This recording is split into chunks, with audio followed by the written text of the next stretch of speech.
7ই November ছিল জিয়াউর রহমানের সেই দিন, যেই দিন থেকে পরবর্তী 4 বছর বাংলাদেশের মানুষকে অসংখ্য আর পারি আর পারবর ভোট দিয়ে তিনি জাগিয়ে তুলেছিলেন।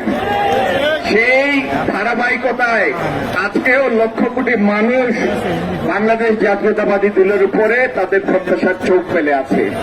স্বাভাবিকভাবে তারই জ্যেষ্ঠ সন্তান তারেক রহমান এবং তার আদর্শের সৈনিকদের উপর, এই আমার ডানে বায়ে আমাদের যারা সহকর্মী আছেন তাদের উপরে সিলেট এবং বাংলাদেশের মানুষরা তাকিয়ে আছে। আবার তাদের প্রত্যাশিত দল বাংলাদেশ জাতীয়তাবাদী দল এই দেশের দায়িত্ব নিবে, আবার উৎপাদন এবং উন্নয়নের দিকে বাংলাদেশকে চালিত করবে। শেখ হাসিনা যে বাংলাদেশের ব্যাংকিং ব্যবস্থা অর্থনীতিকে রুগ্ন করে রেখে গিয়েছেন, সেই জায়গা থেকে অর্থনীতিকে আবার চাঙ্গা করবেন, আবার শিল্প উৎপাদন বাড়বে, আবার বিদেশি বিনিয়োগ আকৃষ্ট হবে, আবার সামাজিক স্থিতিশীলতা ফিরবে এবং আবার বাংলাদেশ একটা প্রাতিষ্ঠানিক ভিত্তির উপর দাঁড়াবে।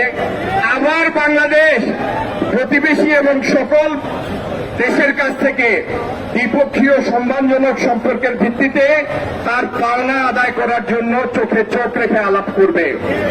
সেই জন্য সারা দেশের মানুষ বিএনপির দিকে তাকিয়ে আছে। আর ইনশাল্লাহ বিএনপি আপনাদেরকে এই কথা দিচ্ছে, যদি আপনাদের সাহায্যে, আপনাদের সমর্থনে, আল্লাহর মেহেরবানিতে এই দেশ পরিচালনার দায়িত্ব আমরা পাই, আপনাদের সেই প্রত্যাশা পূরণ করে বাংলাদেশকে আবার আমরা উন্নয়নের দিকে চালিত করব, উৎপাদনের দিকে চালিত করব, বিশ্বের বুকে আমাদের সম্মান অর্জনের ব্যবস্থা করব ইনশাল্লাহ। আর এই সিলেট গত 15-16 বছরে সিলেটের অবস্থা যে করুণ অবনতি হয়েছে, এইভাবে আগামী 10 বছর চললে সিলেটে কোনো মানুষ বসবাসের আর যৌক্তিকতা খুঁজে পাবে না। এই জলাবদ্ধতা, এই সুরমার ভাঙ্গন, এই কর্মসংস্থানহীনতা, এই অনলাইন জুয়া, এই মাদক, এইগুলি দূর করে সিলেটকে আমরা বাংলাদেশের কাছে একটা দৃষ্টান্ত বানিয়ে ছাড়বো, প্রমাণ করে ছাড়বো।